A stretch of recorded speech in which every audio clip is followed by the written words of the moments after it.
All right. So in the last session, we discussed about the standardization and adaptation, which is one of the dilemma that multinational companies are engaged. Okay, so they need to make a decision how much standardization or adaptation that they need to deploy, and it was the one that we discussed in the previous session. Okay, so we discussed about why we consider standardization, why adaptation, the pluses and minuses of each of them. And we also discussed the aspect that we need, the elements that we can standardize, basically. Okay, so it was the one that they are the topics that we discussed in the last session. Okay. And we are going to discuss a bit more this in this session. We are going to discuss about the strategic concepts of entering the market. Remember, we need to, after we decide the entry mode, we need to specify our business strategy. Okay. Now, when it comes to business strategy, the core strategy of a business is the positioning concepts. Okay, so we aim at discussing that. Okay, so when we penetrate the business, what is the concept that we are going to offer for the customers, right? Which is similar to when you enter an interview room for a job. You need to think about what concept that you are going to offer for your future employer. Okay, so that's the thing that we are going to discuss. We aim at discussing that, but before we get to that point, tonight we are going to discuss a brief positioning about the consistency, and after that we are going to discuss the segmentation. Hopefully we can discuss the targeting. If not, that we are going to continue with targeting and positioning in the next session. Okay. Following that, we are going to discuss the marketing mix variables, because we need to specify what we are going to deliver. After we decide the concept that we want to promise for the customers, then we need to design the marketing mix variables, and then we talk about the operation matter, and that will be the entire business strategy that we are going to discuss. Okay. All right, so that will be the agenda until week 10, basically. We are now in week 8, and again, as we discussed before, we are going to discuss that, and we are going to discuss this until week 10, week 11. The 2 sessions in week 11 will be dedicated to discuss to provide you guys with the consultation for your assessment. Okay. Right, so the next thing that we need to discuss is actually, remember, in our international operation, we also need to think about consistency. Okay, the reason why consistency is because you want to maintain the brand to stand for, to support similar things. Okay, so wherever the consumers view our brand, they will view similar things to about our brand. Okay. And in doing that, we actually have some challenges to maintain our brand consistency. That involves anything in the external environment as well as our internal aspect. Okay, from the external environment, we talk about the market situation. You may be familiar that we discussed about your past, for instance. There are the challenges actually to maintain the consistency. Okay. Imagine this, I think we discussed this some time ago, that if we have built our brand in the certain, to be associated to certain concepts, and then the next question for us is how can we translate that to the host market that may have different market situation, from political perspective, economic perspective, for instance, and so on and so forth, right? Their purchase power may be different to the purchase power of the home market where we operate, where the brand was born, and the culture may be different. Okay, and the market demand consumption may be different. Okay, the consumer's knowledge may be different. Okay, that's from the market situation perspective. The competition may also be different. Okay, in our home market, the brand may be quite unique, but in the host market, the brand may not be that unique. Because we may be competing with the local brand that has been considered very unique in the consumer's mind in the host markets. Okay, and they basically represent the external challenges. Of course, in saying that, we need to consider the internal challenges where we may have the organization may have different vision, mission, and so on and so forth to the one that will execute the global expansion. Okay. All right. Now, one of the things that we also need to discuss as well is the way we innovate. Innovation is one of the main. It has become a very critical jargons in the in today's corporate world. Basically, the word innovation actually is quite critical because it has been considered as the growth driver. Okay, so if you refer to the economic topics, for instance, there was a debate between the communism system and also the capitalism system, where the scholars supporting the capitalism system basically suggest that the economy, the capitalism system will not collapse because we have the self-cure. In this instance, the self-cure to drive economic growth is actually about the entrepreneurs that drive the economic growth, although the economy is facing hard times, for instance. Okay, it's proven to have several to have the entrepreneurs driving the economic growth during hard times of the economy, such as the Great Depression, the oil crisis, and so on and so forth. There are always entrepreneurs that come with the brilliant idea driving the economic growth. Okay. And in saying that, actually, if we think about that further, the entrepreneurs actually have the tool that to drive the economic growth, and the tool is actually about the innovation. Okay, therefore, the term innovation, entrepreneurship, and creativity are basically interlinked one to another. Okay, and therefore it is also important for us to look at the innovation, how we drive the innovation. Okay, look, in one of the topics that we discussed before, we discussed about the innovation, where normally, well, there was a thought where the innovation starts with the developed economy, and then it trickled down to the developing economies. Okay, and when it comes to developed economy, and one of the theories that we discussed was, well, it starts from the United States and then it spreads all over the world. Okay, now this is, and of course that theory has been challenged, has been criticized, and this is a different approach that I'm going to discuss with you guys when it comes to the innovation. If you download the article from Harvard Business Review, you'll find this article from Jeff Immelt, the former CEO of General Electric. They actually suggest a different way to do the innovation. Okay, so if normally the head office, either based in America or in the developed economy, develop something, and then they expect that new product to be launched globally, right, including in the developed economies. Okay, so that is what we call as the common practice, in quote unquote, and it is also actually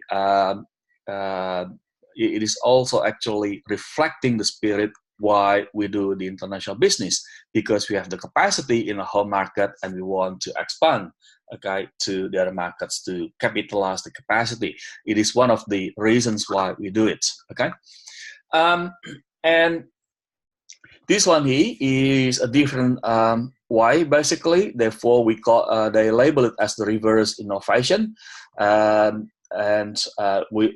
the previous one was considered as the globalization, where we develop the product in the home market, either in America or anywhere in a developed country, and then we launch it in the host market, and we localize the taste of the quote unquote of the product that we launch in the host market. Okay, therefore it becomes the globalization. Okay, we adjust it to suit the host, the need of the host market. Okay, so that's the globalization. All right. Now, what these guys did, what GE did, is actually what they call as the reverse innovation, where if you look at these two examples, for instance, they developed the ECG device for rural India and ultrasound machine for rural China. Now, we know that in these two markets, the purchase power is different. Remember, one of the issues in terms of the maintaining the consistency is the market trend, market situation that we face would be different. So, for instance, since the purchase power of the hospitals in India and China are not as high as the one in the developed economy, okay. So what they did was they allowed the local R&D, okay, in India and China to develop their own device. Okay, so they developed a smaller size of the ECG device for that for these markets. Okay, and of course they can retail that, or they can offer that with cheaper price, okay, to the local hospitals. Okay, the same thing to the rural in the case of China. Okay, they make it simpler. Okay, so in that case, they remove some of the features that they don't think will apply for these two markets anyway. Okay, so they are the features that they don't include. Okay, and they launch it in these markets in India and China. Okay, they launched the ECG device in India, the ultrasound machine in rural China. It was successful. They're successful, and the question that they have been had in the management team is basically, how about if we launch these products developed in India and China in the home market, America? Would that work or not? Okay, and they tested that, it worked. Okay, it's proven to work. So that's why they call a reverse innovation. Okay, so the idea is actually to look at what works in the other markets and then bring it to the home market. Okay, that's what they call as the reverse innovation. Okay, now this is the thing. If you look at that, there are several driving forces here why they develop this device differently. Rapid growth of the populous economies like India and China, and the slowing growth of the wealthy nations. Okay, so the wealthy nations, if you look at the industries in the developed economies such as America, Australia, Europe, pretty much Western Europe, for instance, we are facing a slowing growth basically in terms of the trends. The market basically faces what we call as the maturity growth rate, so it's getting stuck, getting stagnant basically, and therefore therefore they're looking for ideas from different perspectives. Okay, and there's also pressure that they are facing that to grow the business organically, not through acquisition. Okay, now the thing is, the global players have been enjoying the previous benefit of the globalization. The growth of the business have been driven by the globalization, but of course we also need to manage the conflict between the two. Okay, so yes, they launch it in the home market, and these two products have been successful as well in these in the home market. Okay, now let's step back a little bit. Why do companies think about the globalization? Well, because the one of the things that they consider is basically the emerging economies. They assume that the emerging economies will largely evolve in the same way that the developed economies did. Okay, so starting from the growth of the industry. Okay, and then after that it spreads into mass consumption and so on and so forth. Okay, so they assume it will work in the same way. Okay, and again, if you look at the second assumption, we discussed that some time ago, that the products that address developing countries' special needs can't be sold in the developed countries because they are not good enough to compete there. So it is another underpinning assumption why people develop the products in the home market and then launch it in the host market, and they made do just the adjustment to the host market. Okay, and it is proven that these two assumptions are not working that well, actually. Therefore, in the case of GE, for instance, they reverse the innovation. Okay, right. So, guys, one of the things that I'd like to highlight based on this learning is that we have the opportunity actually to align our innovation engine. Okay, if we operate as when we operate in the international business, we also have the opportunities to make the alignments. Actually, what is this market good at? Okay, what kind of things that can learn from this market? Can we take it back to our home market? Okay, as well as another host market that we operate, can we implement it to another host to the other host markets? Okay, that's I think that is one of the beauty of the international operations, where we can get that kind of learning and also the alignment. Okay, right.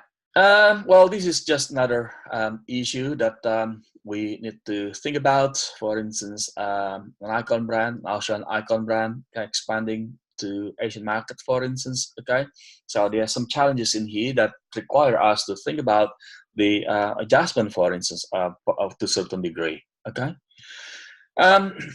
Okay, so now in terms of brand message, we also need to be consistent. The marketing mix variables that we design should support the brand, and we normally structure the brand according to this way.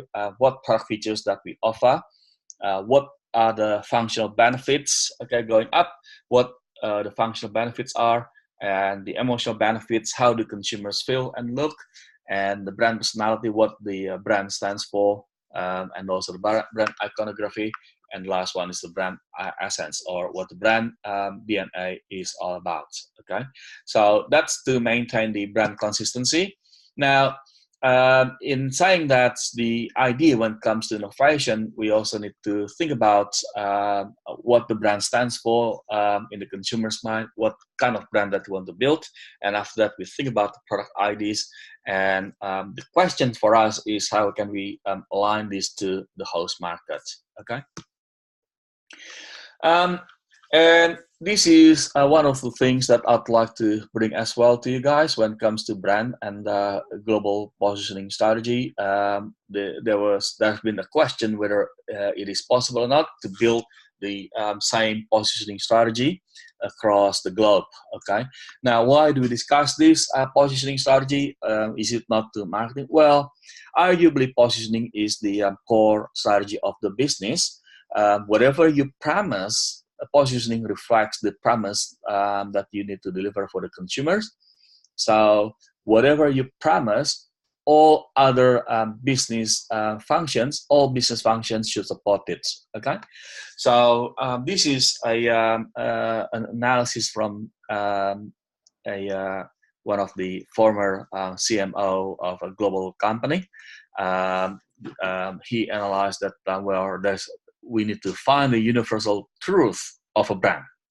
Okay, what is the universal truth about the brand? Okay, and then we need to think about the purposeful positioning or purposeful strategy, which is basically about the relevance to customers.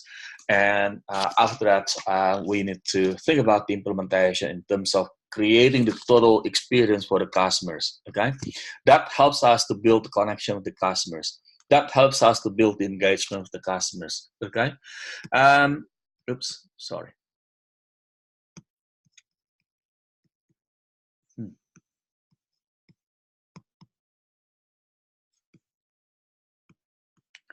And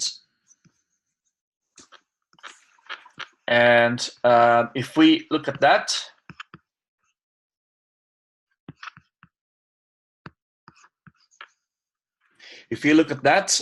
in terms of the universal truth, we can refer to the to Maslow's hierarchy of need theory, where he suggests that a human being basically fulfills the physiological needs, and then they elevate to the next level, and so on and so forth. So that represents actually the need of the customers and where we live. Okay, so anywhere we live, we need to consider fulfilling hunger and thirst. After that, the security, for instance, like roof over our head, and so on and so forth. Okay, all right. So this is a case that that was discussed actually. Axe, for instance, or Lynx deodorant, if you like. And well, that's the universal. That's what he considered as the universal truth. A young man want to get light. However rooted your brand is in the universal truth, that does not mean that you need to execute it in the same way everywhere. That's one of the things that we also need to consider. Okay, so after we understand the universal truth, we build that brand accordingly, and we need to allow the tactical execution to the host market. Okay, in terms of how we build that brand in the local market. Okay, so that's basically the suggestion. So again, all brand success depends on the impact on improving people's life. Okay, how good we are in terms of fulfilling, in terms of adding value to our consumers, to our customers. Okay, therefore, wherever we operate, we need to show that we are relevant to the customer's needs. Okay, and of course, we need to build the brand experience, to put total brand experience to maintain the engagement of the customers. Okay, so here in the case of Nike, for instance, they provide this total service company that helps the customers succeed, offers runners and the runners information service for jogging routes, for jogging routes, for instance, to to enhance the experience in using the product. Okay, right. So guys, that's basically the brand consistency, the positioning that that I'd like to discuss. Now, the next thing that I'd like to discuss is just briefly about this concept, the customer-driven marketing strategy concept, where we now start to, again, after we have a bit of warming up when it comes to marketing discussion, we now enter the more specific discussion about marketing strategy. And we actually, in the context of customer-driven marketing strategy, we need to consider two decisions. We need to make two decisions. The first one is to decide which customers that we want to serve, and the second one is to decide how can we serve these customers best. Okay, so these two decisions basically are the ones that we need to make, the ones that we need to decide. Okay, now the first decision actually requires us to look at the segmentation concept, where it requires us to divide the total market into smaller market segments. That's where we need to decide the type of customers that we are going to service. Okay, and then following that, we need to discuss about the targeting, which is basically evaluating and selecting the specific market segment that we want to service, because not everybody, not all consumers, our product may not be compelling to all consumers or customers. Okay, and on the other side, in terms of creating the value for the customers, we need to think about differentiating our offering. Okay, and how we can also create the unique position in the consumer's mind to win the consumers. Okay, So they are the ones that we are going to discuss, and let's discuss that in the next session. Okay. So now, any questions so far? No, thanks, Eddie. That's been good. Sorry, did you see? Can you see my screen? No, we cannot see. Oh, okay. You cannot see the screen. My apologies.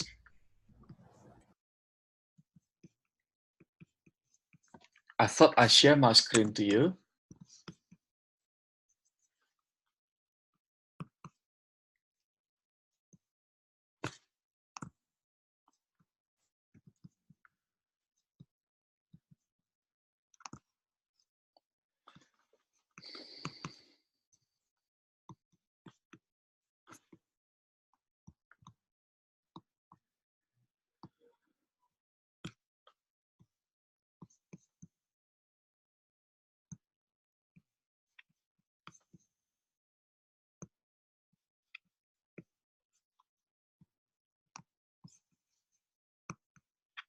I'm losing my control panel. Hang on a second, guys.